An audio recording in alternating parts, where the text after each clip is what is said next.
इतिहास बड़ा दिलचस्प विषय है और उससे भी दिलचस्प है इतिहास की कथा के शेख पक। बहुत सारी ऐसी घटनाएं हैं जो मुख्य इतिहास में शामिल नहीं होती, लेकिन वो किस्से इतने दिलचस्प होते हैं कि अगर उनको बैठ के सुना जाए तो आप घंटों वो किस्से सुन सकते हैं। हम लोग जब चुनाव कवर करने आए हुए थे यहाँ जालोर में, तो चलते चलते हमको कुछ ऐसी दिलचस्प चीज़ें दिखी जिसको दिखाने का, जिसको बताने का लोभ जो है वो हम छोड़ नहीं पाए। हम लोगों के साथ में अर्जुन सिंह जी हैं। अर्जुन सिंह जी होती गांव के ठाकुर रहे हुए हैं किसी दौर में, जिस दौर में रियासत का समय था, और उन्होंने हमको बहुत सारी दिलचस्प चीज़ें दिखाई जिनको हम आपके साथ साझा करना जो है चाहते हैं। तो हम अर्जुन सिंह जी से बात करेंगे। सर, क्या है ये पहली बार पैमाइश हुई अंग्रेज़ों की टाइम में, हदबंदी गाँवों की। अच्छा। ये है 15 मई 1887। 16 मई 1587। ये दिलचस्प बात है कि टोडरमल के समय, अकबर के समय टोडरमल ने हमारी ज़मीनों को पूरी तरीके से खसरे खतौनी पे नापा था और आज भी वही पैमाइश काम आती है। लेकिन जब अंग्रेज़ भारत में आए तो उनका नक्शा बनाने का तरीका और ज़मीन की पैमाइश का तरीका अलग था। तो वॉरेन हेस्टिंग के समय में अंग्रेज़ों ने नए सिरे से भारत का नक्शा बनाना शुरू किया और वो उसी दौर का ये नक्शा है। तो ये हम आपको थोड़ा सा अगर दिखाएं तो इस पर लिखा हुआ है अक्ष नक्शा, समस्त मौजे होती गांव, परगना सांचौर, सियासत जोधपुर, मुल्क मारवाड़। ये इसका ये अच्छा, ये यहाँ पे ऊपर लिखा होता है जिसको आपने लिखवा के साइड में लगवा दिया। तो अच्छा, तो ये क्या है नक्शा, अगर आप हमको थोड़ा सा समझाएं तो। ये गांव का नक्शा है। अच्छा, ये गांव की सरहद। अच्छा, ये तो लाल लाइन क्या है इसमें? ये सरहद की है। ये सरहद की लाइन है। और ये जो दिखता है ये सरहद के पत्थर रोके हुए। अच्छा, पत्थर रोके हुए। ये जो पत्थर ये यहाँ पे दिख रहे हैं। अच्छा, ये पत्थर है। ये पत्थर है।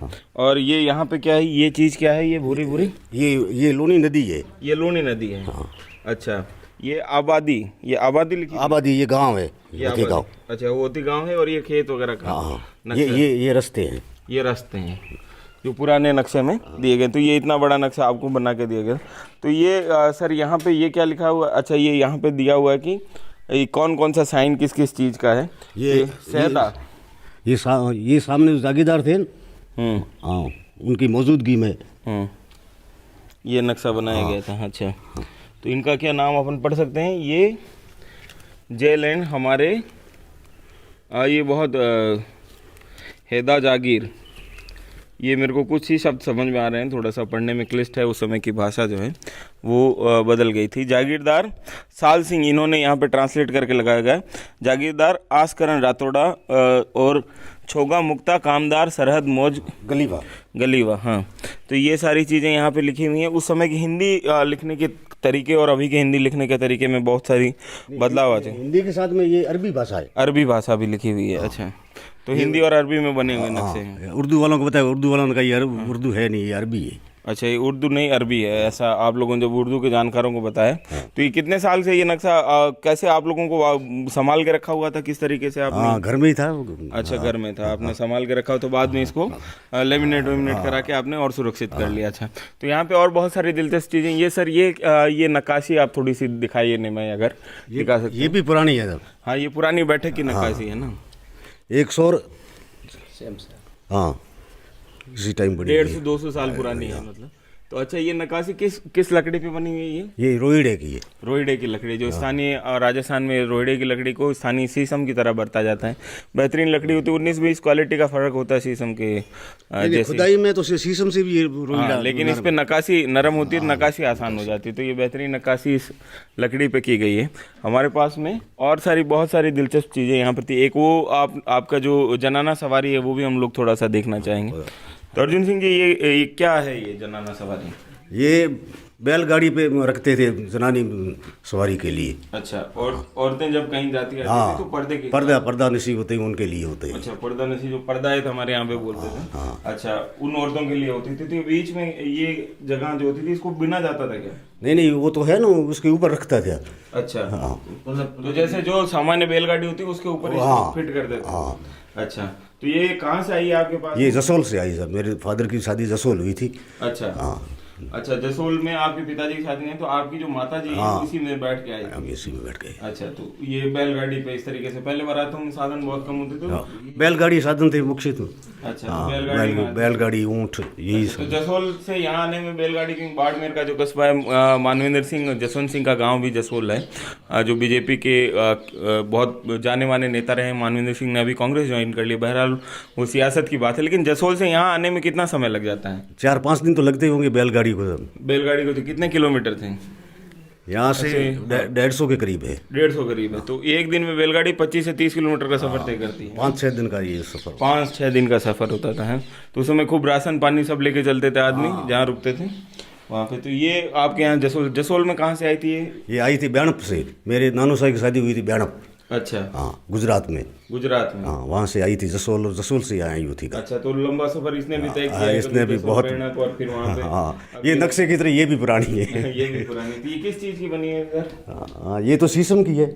अच्छा, हाँ, शीशम की लकड़ी थोड़ी लचीली होती है, मुड़ने में आसान होती है, इसकी वजह से शीशम की लकड़ी है। तो बहुत खूबसूरत ये जनाना सवारी जो है वो बनाई गई है। तो इसको भी हम लोग, तो ऐसी बहुत सारी चीज़ें थी अर्जुन सिंह जी के पास में, तो हमने सोचा कि आपको खूब दिखाएं हम, क्योंकि चलते चलते हम लोग वापस कब यहाँ इधर लौट पाएं। ऐसी चीज़ों सब रखने में भी बड़ी, इसके लिए तो ये स्पेशली बनाया ही है रूम। नहीं तो ये बरसात धूप पानी में खराब हो जाती है। अच्छा, तो ये जैसे मतलब इसको बचाने में भी बहुत वो पैसा और पैसा नहीं, मतलब केयर तो करना पड़ता ही है इसका। जो मेहनत भी खूब लगती है ना। तो आपके पास में सबसे हाँ, तो आपके पास में और भी ऐसी बहुत सारी चीज़ें पड़ी हैं। एक इनके पास में, अर्जुन सिंह जी के पास में एक ऐसी कटार पड़ी है जिसके बारे में ये मान्यता कि वो किसी ज़माने में औरंगजेब बरतते थे, और वो कैसे भी घूमते घामते होती गाँव आई है। तो उसकी कहानी भी हम आपको सुनाते हैं। इसके अलावा एक बहुत ऐतिहासिक तलवार है जिसको खांडा बोलते हैं। तो राजस्थान के हमारे जो दोस्त हैं वो बार बार अपने मुहावरों में ये बरतते होंगे कि खांडे की धार, तो हमको खांडा ये दिखा देते हैं कि उसकी धार होती कैसी है। तो वो 2 चीज़ें हम आपको और दिखाएंगे। उसके अलावा जोधपुर, जिस समय जोधपुर प्रिंसली स्टेट हुआ करता था, जोधपुर जिस समय मारवाड़ प्रिंसली स्टेट हुआ करता था, उस समय अखबार निकलते थे। तो उस दौर के कुछ दिलचस्प अखबार भी हमारे पास यहाँ पे हैं। तो वो सारे दस्तावेज हम आपको थोड़ा सा दिखाना चाहते थे। इस वजह से हम अर्जुन सिंह जी से हमने रिक्वेस्ट की कि वो हमें दिखाएं, तो ये तैयार हो गए हमारे लिए। तो हम आपको वो दिखाते हैं। आइए, तो ये सबसे पहले हम लोग कटार दिखाते हैं अर्जुन सिंह जी। हाँ, क्योंकि वो सबसे ज़्यादा दिलचस्प। तो आप यहाँ पे बैठ जाइए आराम से, और थोड़ा सा उस कटार के बारे में। ये कुर्सी भी इंग्लैंड की है साहब, ये पुरानी है। अच्छा, ये पुरानी कुर्सी है इंग्लैंड की। तो ये कहाँ से आई, इसकी क्या कहानी है? ये जो मेरे फादर ने लाई थी। अच्छा, इंग्लैंड से। अच्छा, ये भी दे दे। तो इसमें ये साइड में ये क्या लगा होता है, सामान रखने? ये साइड टेबल है। अच्छा, हाँ, कि यहाँ पे कुछ ग्लास अच्छा, ठीक है। तो ये आप बैठ जाइए यहाँ पे, तो हम लोग इस पे बात कर लेते हैं थोड़ा सा। ये कटार हमको दिलचस्प लग रही है। आपने मैं थोड़ा सा इसको करीब से, ये इस कटार की क्या कहानी थोड़ा सा पहले दिखा लेते हैं, फिर बातचीत करते हैं। ये साहब औरंगजेब के टाइम की है। अच्छा, लेकिन ये कहानी थोड़ी सी हम आपको बाद में सुनाते हैं। पहले हम कटार की थोड़ी सी आपको डिटेल देते हैं। खोलिए थोड़ा सा तो इसको। हाँ, ये कटार होती थी, ये आखिरी हथियार होता था किसी भी योद्धा के समय के पास में, उस दौर में जिस दौर में तलवारों से लड़ाई लड़ी जाती थी, घोड़ों से लड़ाई लड़ी जाती थी। ये आप जो देख रहे हैं इसके मूठ पे, ये सोने की कारीगरी है। और ये कटार जो है ये फीस्ट की तरह इस्तेमाल होती थी। लोग इसको ऐसे पकड़ते थे, आप इधर दिखाएंगे तो ये इस तरीके से पकड़ते थे, और मुक्के के जैसे किसी को हम लोग मुक्का मारते हैं उस तरीके से ये चलाई जाती थी। और ये साइड में जैसे अभी लोग रिवाल्वर रखते हैं पुलिस वाले, उस तरीके से लोग उस दौर में रखते थे, है ना।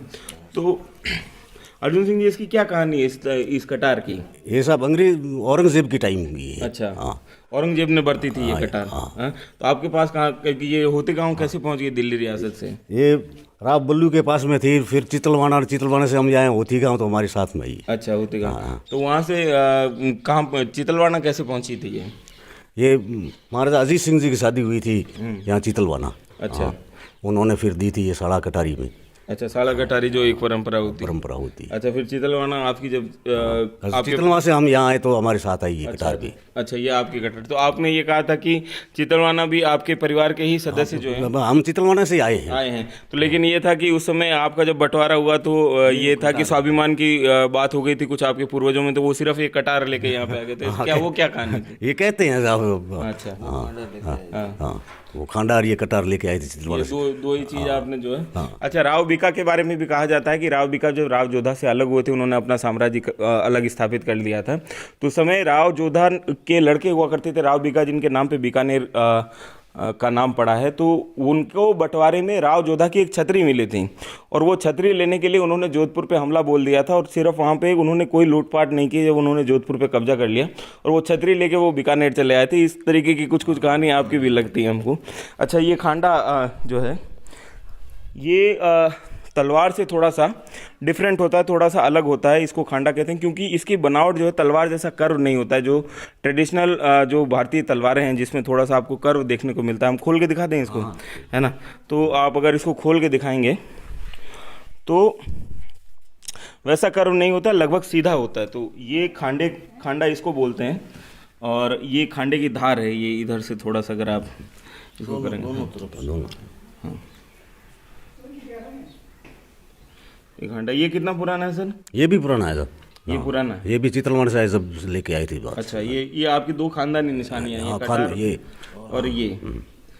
तो ये काफी लंबे समय से इन लोगों के पास में पड़ी हैं। और वैसे कटार हमारे चौहानों के, ये जिसको आप क्या लोगो बोलते हैं ना, हाँ, कटारबंद चौहान, ये हमारा मतलब लकब है। अच्छा, आप लोग सुनगरा चौहान हैं तो उनके लिए तो ये कोर्ट ऑफ आर्म्स हुआ करता था आज़ादी से पहले, जब जिस दौर में रियासतों का दौर था तो अलग अलग जो रियासतें थी उनका अपना कोर्ट ऑफ आर्म्स हुआ करता था। इनका कहना है कि जिस राजपूत क्लेन से ये बिलोंग करते हैं, जिस राजपूत क्लेन से ये संबंधित है, उसका निशान भी जो है कटार हुआ करता था। तो वो कटार जो है चौहानों की कटार है। तो ये चौहान क्लेन से राजपूतों के बिलोंग करते हैं, तो वहाँ से। तो ये यहाँ पे हमारे पास आखिरी चीज़ जो है वो बहुत दिलचस्प है। इतिहास ऐसे ही ट्रेवल करता है। आपको हमने औरंगजेब के समय की कटार दिखाई और राव बीरमदेव के समय की आपको खांडा दिखाया, है ना? और अब हम आपको थोड़ा सा आगे ले आते हैं जिसको मॉडर्न पीरियड कहते हैं हिस्ट्री में। और उस समय जिस समय छाप खाने शुरू हो गए थे, अखबार छपने शुरू हो गए थे, जोधपुर में भी अखबार छप रहे थे। तो ये उस दौर की अखबार हमारे पास है। निमय कुछ आगे आ जाएंगे तो इसको हम लोग दिखा पाएंगे।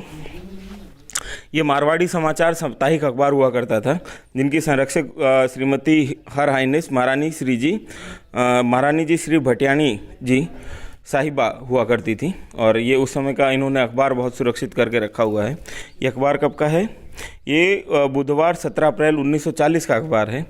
और इसमें अभी तो मतलब क्योंकि समय की मार कागज़ पे पड़ती है तो थोड़ा सा अस्त व्यस्त हो गया, लेकिन हम आपको कुछ खूबसूरत जो इसमें हेडलाइंस है। ये ऊंझा फार्मेसी अभी भी चलती है। 1940 का इनका वो है कि मकरध्वजवटी स्वर्णयुक्त कोई और सुंदरा जीवनी हाथी छाप जो है, ये 2 दवाइयों का ये वो कर रहे थे प्रचार इस दौर में। तो ये ऊंझा फार्मेसी का एक आप ऐड भी देख सकते हैं यहाँ पे। और इसके अलावा ये दूसरे विश्व युद्ध की खबर है। आप थोड़ा सा इसको करीब करेंगे। जर्मनी का डेनमार्क और नॉर्वे पर भयंकर हमला, दोनों की राजधानियों पर जर्मनी का कब्जा, नगरों पर भीषण बम वर्षा, नॉर्वे के बादशाह को पकड़ने की कोशिश, चारों तरफ राष्ट्रों की घबराहट।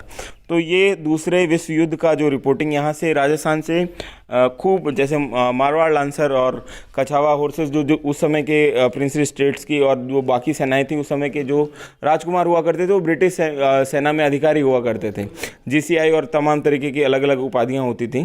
तो उस समय का ये मारवाड़ से खूब सैनिक जो हैं वो दूसरे विश्व युद्ध में ब्रिटिश फोर्सेस की तरफ से लड़ने गए हुए थे। तो ये युद्ध में तो यही थे। तो बहुत सारे युद्धों की स्मृतियां जो दूसरे विश्व युद्ध की हैं, तो वो यहाँ के सैनिकों की जो अभी जनरेशन है, जो अभी जो उनके वारिस हैं, उनके जहन में आपको मिल जाएगी। इसके अलावा ये दूसरे विश्व युद्ध की खबर है। उसके अलावा एक दिलचस्प राजनीतिक खबर भी हम लोगों को यहाँ दें। नेहरू जी का प्रतिनिधि जोधपुर में चीफ मिनिस्टर से पत्र व्यवहार, ये वो पत्र व्यवहार दिया गया है। मिस्टर कचरू कोई हैं उनका चीफ मिनिस्टर को बस, और मिस्टर द्वारकानाथ हैं जिनका द्वारकानाथ कचरू का चीफ मिनिस्टर को पत्र। तो ये द्वारकानाथ कचरू उस समय दीवान हुआ करते थे क्या जोधपुर रियासत के। तो उनका शायद ये पत्र हैं, तो ये हमको यहाँ पे देखने को मिलते हैं। और ये अकाल के समाचार हैं। उस दौरान आप ये सोचिए, दूसरे विश्व युद्ध के दौरान अकाल भी खूब पड़े थे। तो ये हेम पुष्पा, भाई साहब ये थोड़ा सा ये दिलचस्प है, आप थोड़ा सा अगर दिखा दें। हेम पुष्पा अभी भी चल रही है और उस समय भी चला करती थी। ये राजवेद शीतल प्रसाद एंड सन्स चांदनी चौक के कोई बनाने वाले हैं। और ये हेम पुष्पा जो अभी सिरप चलता है उसी नाम से उस समय भी चला होती है। दिलचस्प आपको ये इश्तेहार भी देखने को मिलता है। और इस तरीके की स्थानीय खबरें उस दौर में, और ये कुल मिला के कुल जमा 16-15 उसका अखबार हुआ करता था, 16-15 पेज का, भूरे रंग का, जो उस समय जो कागज़ उपलब्ध रहता होगा। ये मारवाड़ी समाचार है। इसकी बहुत सारी प्रतियां इनके पास में जो इन्होंने सुरक्षित करके रखी हुई हैं। ये सचित्र साप्ताहिक है। ये कब का है हम आपको बता दें। ये भी 1940 28 फरवरी का है, जो मारवाड़ी समाचार है। और ये मिथ्या आलोचना, इस तरीके की हेडलाइन से खूब सारी चीज़ें छपी हुई हैं। ये चिकित्सा चंद्रोदय के लेखक बाबू हरिदास जी, मदन मंजरी और इस तरीके की तमाम इश्तेहार भी आपने को देखने को मिल जाएंगे। सिद्ध तेल है, प्रियामन मोहिनी गुटिका है, तो कामिनी मान मर्दन, जोधपुर जयपुर स्टूडियो, जा राजपूताना फोटो एवेंजिंग वर्क्स, जैसलमेर के द्वितीय महाराजकुमार श्री हुकुम सिंह साहब व उनकी जागीर श्री मोहनगढ़ का संक्षिप्त परिचय इसमें दिया हुआ है। तो इस तरीके के बहुत सारे अखबार जो हैं वो इनके पास में, अर्जुन सिंह जी के पास में अभी भी सुरक्षित पड़े हुए हैं। इसके अलावा एक और दिलचस्प चीज़ है अर्जुन सिंह जी के परिवार से जुड़ी हुई, वो ये है कि 1952 का जो इलेक्शन था उसमें इनके पिताजी इलेक्शन लड़े थे और यहाँ से निर्दलीय जीत के गए थे पहले चुनाव में, 1952 के चुनाव में। तो क्या उस समय चुनाव का क्या माहौल था? उस समय कहा जाता है कि जो जोधपुर दरबार है, जो जोधपुर के महाराजा थे हनुमंत सिंह जी, उन्होंने अपने कैंडिडेट जो पुराने जागीरदार हैं खूब उतारे थे और कांग्रेस को यहाँ इस इलाके में बहुत बुरी तरीके से पीटी थी। तो क्या इतिहास की क्या यादें आपके दिमाग में इस समय? महाराजा हनुमंत सिंह जी ने खड़े किए थे, पर सिंबल टाइम पे नहीं मिला था। अच्छा, तो निर्दलीय खड़े। तो आपके पिताजी का क्या चुनाव चिन्ह था उस समय? धनुष बाण चुनाव चिन्ह था। तो ये अपने पास उस चुनाव का वो भी है ना, मतलब ये निशान भी है। तो ये उस समय का पर्चा हुआ करता था, तीर और कबान।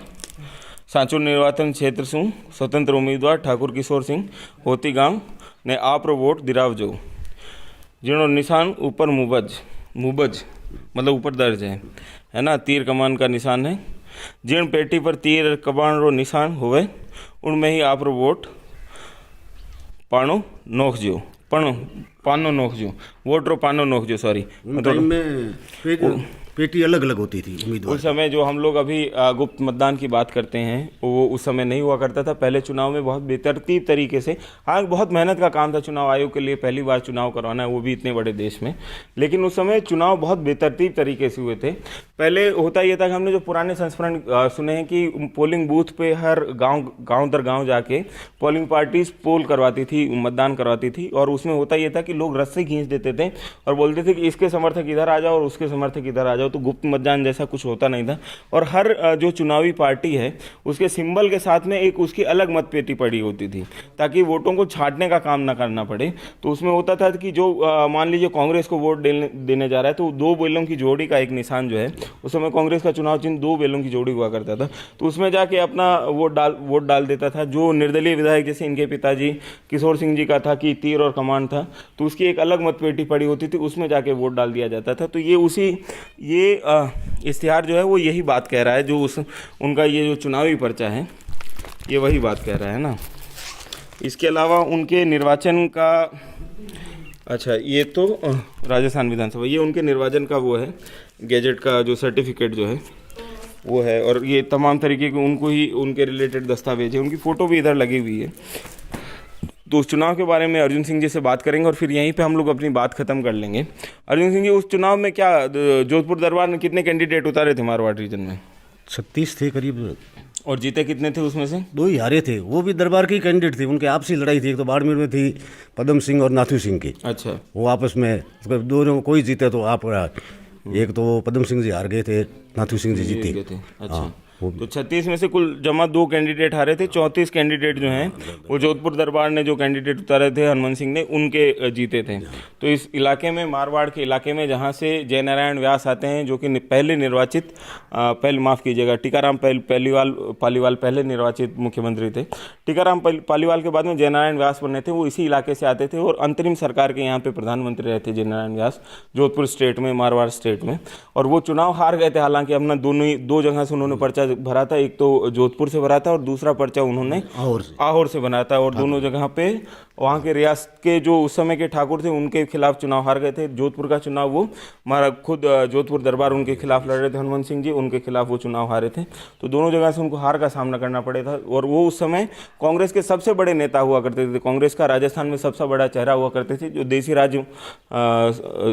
राज्य मंडल जो था, जिसका जो कांग्रेस का ही एक विंग था, देसी राज प्रिंसेस स्टेट्स के अंदर अपना संगठन मजबूत करने के लिए। एक तरीके से देसी राज्य परिषद नाम से कांग्रेस देसी राज्यों में या प्रिंसेस स्टेट में काम करती थी, उसके वो सचिव हुआ करते थे। पंडित नेहरू जो है उसके अध्यक्ष हुआ करते थे। तो राजस्थान में सबसे बड़ा चेहरा था और वो चुनाव हार गए थे और मारवाड़ के इलाके से ही आते थे। तो उसके बाद में इन्होंने चुनाव नहीं लड़ा 1952 के बाद में। किसने? आपके पिताजी ने? नहीं लड़ा। उसके बाद में उन्होंने चुनाव नहीं लड़ा। 1952 के बाद में उन्होंने चुनाव नहीं लड़ा। तो एक जो है लोकतंत्र का भी इतिहास आपको बताया हम लोगों ने, जागीरदारी के समय का भी इतिहास बताया, मॉडर्न टाइम का भी इतिहास बनाया। तो एक ही घर में, एक ही छत के नीचे इतिहास के अलग अलग टुकड़े, इतिहास के अलग अलग हिज्जे, अलग अलग कालखंड किस तरीके से एक साथ रहते हैं, वो हम आपको दिखाने की कोशिश कर रहे थे। अर्जुन सिंह जी का बहुत बहुत शुक्रिया जिन्होंने हमको ये दिखाने की इजाज़त दी। इनकी परिवार की ख्याति है, अपने विरासत को इसी तरीके से संजो रहे हैं कई सालों से और हम लोग आपको साझा कर रहे हैं और ये हमारे लिए बहुत खुशी की बात है। आप लोगों को ये वीडियो कैसा लगा हमें ज़रूर बताइएगा। अगर फेसबुक पे देख रहे हैं तो हमारा पेज ज़रूर लाइक कीजिएगा, यूट्यूब पे देख रहे हैं हमारा चैनल ज़रूर सब्सक्राइब कीजिए। अगर आपने हमारा